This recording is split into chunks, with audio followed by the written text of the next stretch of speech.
আসসালামু আলাইকুম আমার প্রিয় ফ্যান ফলোয়ার বন্ধুরা, কেমন আছেন? আশা করি ভালোই আছেন। তো আমি আসলে ভিডিওটা করলাম এই কারণেই, বিভিন্ন পত্রপত্রিকা আমার নামে ভুয়া সংবাদ প্রচার করে, মিথ্যা সংবাদ প্রচার করে। এর মধ্যে আরও দেখতেছি যে আমার একই ছবি, একই প্রোফাইলের ছবি দিয়া তারা বিভিন্ন পেজ বা আইডি খুলছে।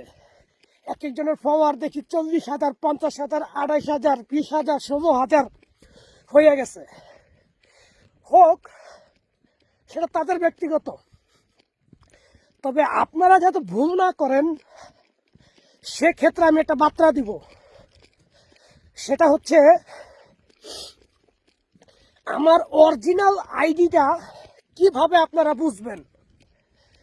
যেটা দেখবেন 3,90,000-এর উপরে ফলোয়ার।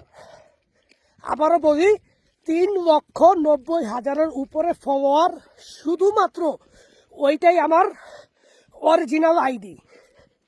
আর এর নিচে, মানে 3,90,000-এর নিচে যত আইডি দেখবেন এগুলো সব ফেক আইডি। যদি আমাকে ভালোবাসেন, যদি আমাকে আপনারা পছন্দ করেন বাংলাদেশের নাগরিক এবং আপনাদের প্রিয় ভাই বন্ধু হিসেবে বা আপনাদের প্রিয় সন্তান হিসেবে, তাহলে ওই ধরনের ফেক আইডিগুলা আপনারা রিপোর্ট মারবেন। এটা আপনাদের সকলের কাছে, আমার প্রিয় ফ্যান ফলোয়ার সকলের কাছে আমার এটা অনুরোধ। দয়া করে আপনারা আমার এই অনুরোধটা রাখবেন। আর পত্রিকায় আমার নামে অনেক ভুয়া সংবাদ প্রচার করে, সঠিকটা আমি আপনাদের বলে দিই। সেটা হচ্ছে, আমার নাম মোহাম্মদ সোহেল সর্দার নীরব।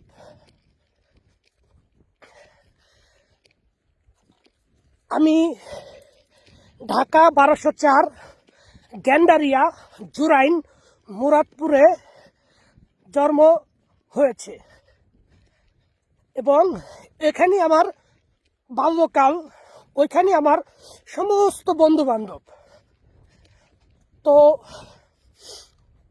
2005 সালে আমি এসএসসি পরীক্ষা দেই এবং পরীক্ষায় পাশ করে 2005-এই ঢাকার পুরান টাউন কবি নজরুল গভর্নমেন্ট অ্যান্ড কলেজ ইউনিভার্সিটিতে আমি ভর্তি হই মানবিক শাখায়। সেখান থেকে আমি এইচএসসি ইন্টারমিডিয়েট পাস করি এবং একই ভার্সিটির মধ্যে আমি ডিগ্রি বিএসএস কমপ্লিট করি। তারপর জীবনকে উন্নয়নশীল যাত্রায় নিয়ে যাওয়ার জন্য প্রবাসে পাড়ি দেই। কারণ আমার বাবার তেমন বেশি অর্থ ছিল না বা সম্পদ ছিল না যা দিয়ে আমি বসে বসে খাবো। নিজেই একটা সংগ্রাম করার জন্য প্রবাসী হই। তারপর আমি 2012 সালে সৌদি আরব যাই এবং 2022 সালে সৌদি আরব থেকে বাংলাদেশে ফিরে আসি। ফিরে এসে দেখি যে বাংলাদেশের অবস্থা ভালো না। ব্যবসা বাণিজ্য করলে একজন আরেকজনের পিছনে লেগে থাকে। আবারও প্রবাসী হই।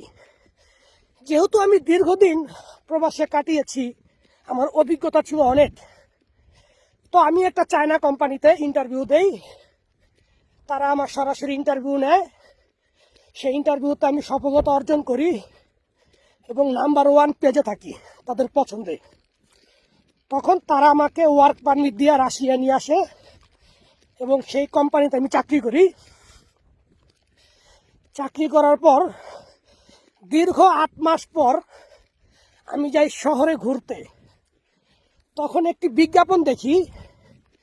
বিজ্ঞাপনটা হলো যে রাশিয়াতে চাইলেই বেসামরিক মানুষ বা ভিনদেশিরা সেনাবাহিনীতে অংশগ্রহণ করতে পারবে। সেক্ষেত্রে আমাদের আবেদন করতে হবে। তো আমি প্রথম আবেদন করছি, তারা আমাকে রিসপেক্ট বা নেওয়ার জন্য ইচ্ছা পোষণ করে নাই। প্রথম ক্যান্সেল, দ্বিতীয়বার আবেদন করছি, দ্বিতীয়বারও ক্যান্সেল হয়েছি, তৃতীয়বার আবেদন করেছি, তৃতীয়বারও ক্যান্সেল হয়েছি। ক্যান্সেল হওয়ার একটাই কারণ, আমি রাশিয়ান ভাষা জানি কি না। তাদের ব্যাটালিয়নের মন্ত্রণালয় থেকে এই রিপোর্টটা করে। আমি তো ভাষা জানি না, কি করব?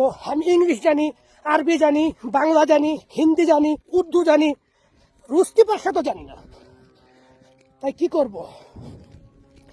তখন শেষ চেষ্টা করি, আমি যেখানে থাকতাম সেখান থেকে 10.5 ঘন্টা শুধু বিমান দিয়ে যেতে হয়। জায়গাটার নাম হচ্ছে রোস্টভ অন ডন। সেই মন্ত্রণালয়ে আমি একই লিঙ্কে গিয়ে আবেদন করি, তারা আমাকে অ্যাকসেপ্ট করে। তারপর তারা আমাকে বিমানের টিকিট দেয়, ট্রেনের টিকিট দেয়, 10.5 ঘন্টা আসে মস্কো, মস্কো থেকে 32 ঘন্টা ট্রেনে আসি রোস্টভ, রোস্টভ থেকে 1.5 ঘন্টা গাড়ি চালিয়ে আসি মন্ত্রণালয়। তারা আমাকে মেডিকেল চেক আপ করে, মেডিকেল চেক আপের জন্য তারা 3 দিন সময় নেয়, এবং আমি মেডিকেল চেক আপে যখন উত্তীর্ণ হই তখনই তারা আমাকে প্রস্তাব করে এবং বিভিন্ন নিয়মকানুন সম্পর্কে জানায়। এবং আমার সেনাবাহিনীতে ঢুকলে আমার অবশ্যই সেনাবাহিনীর অনেক কাজ আছে, সেই কাজ করতে হবে। আমি তাদের সমস্ত শর্ত নিজ ইচ্ছায় রাজি হয়েছি। তারপর তারা আমাকে ট্রেনিংয়ে পাঠায়, ট্রেনিংয়ে যাওয়ার পর আমি সাকসেস হই। এরপর আমি ব্যাচ নাম্বার পাই, ব্যাচ নাম্বার পাওয়ার পর আমাকে একটি ব্যাটালিয়নের উপর দেওয়া হয়। আমার ব্যাটালিয়নের নাম হচ্ছে আলগা। এখানে প্রায় 2000 ব্যাটালিয়ন আছে, তার মধ্যে আলগা হচ্ছে একটা ব্যাটালিয়ন। তো আমি সেই ব্যাটালিয়নে আছি বর্তমানে। তো এই আর কি। তো অনেক সংবাদ পত্রিকা বলে যে জোর করে নিয়ে আসে সেনাবাহিনীতে, না, এরকম কাউকে নাই জোর করে নিয়ে আসে। তবে একটা রাস্তা আছে, বাংলাদেশে কিছু অসাধুরা আছে যারা কিনা এই ধরনের 2 নম্বর কাজ করে। তারা বাংলাদেশ থেকে কিছু লোকের এখানে নিয়ে আসা জোর জবরদস্তি করে ক্লিনিং এর কাজ দিবে বইলা তাদেরকে মনে করেন ঢুকায়া দেয়। তাদের জন্য খুবই দুঃখজনক, আমি এরকম লোক পাইছি। তবে তারা এখনো জীবিত আছে, আবার অনেকে মারাও গেছে, ওইটা বিষয় না।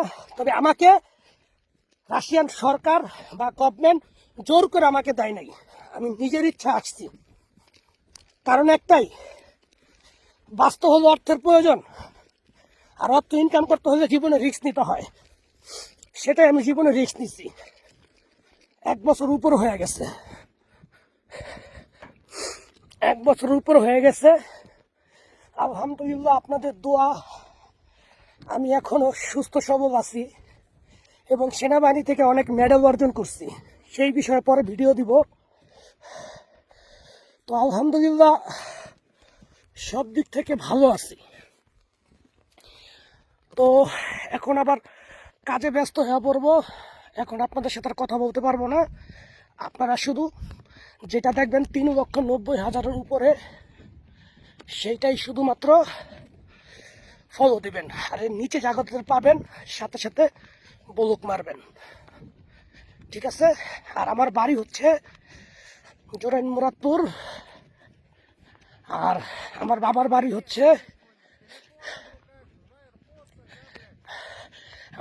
বাড়ি হচ্ছে মাদারীপুর শিবচর থানা অন্তর্ভুক্ত। বাস এতটুকুই। আমার বন্ধু যুদ্ধ করে আসলো এই মাত্র। গাবারি Что сказать? ইয়া তে কাক Я душный, это Уголек, мой друг, я из России. Победа будет ও за нами. মাই Дед. কমান্ডার, এ হচ্ছে আমার কমান্ডার। দেখেন, এ হচ্ছে আমার কমান্ডার। সে আমার অত্যাধিক ভালোবাসে। তাদের ভাষা হচ্ছে ইয়া তেবে লুবলু। Я тебя тоже. কমান্ডার Давай, аккуратно.